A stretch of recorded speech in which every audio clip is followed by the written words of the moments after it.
დაწერილია ერთქვაზე სიტყვა, რომ სოლომონის ტაძარში ითქვა, ხალხი რაღაცას გადაასწორებს და ძველ შეცდომებს გამოასწორებს.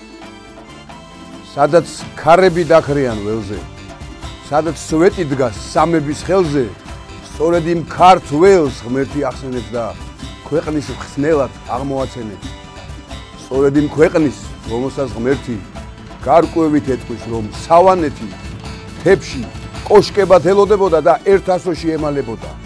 სწორედ იმ ქვეყნის, სადაც გრაალი ცნობილ ფრესკაში გამოვლინდება და თასიხმალის სადარაჯოზე ვარდების შემდეგ ამობწყინდება და დაირწევა ოქროს აკვანი უძირო ტბაში, რომ გააბწყინოს მან მრგვალი ჯვარი მართლმადიდებელ ეკლესიაში და გაბწყინდება ზემგზნობიარე აწ წოდებული დედაც და ღმერთად და იბერიაც გადაბწყინდება დედაქალ ღმერთის სხეულთან ერთად.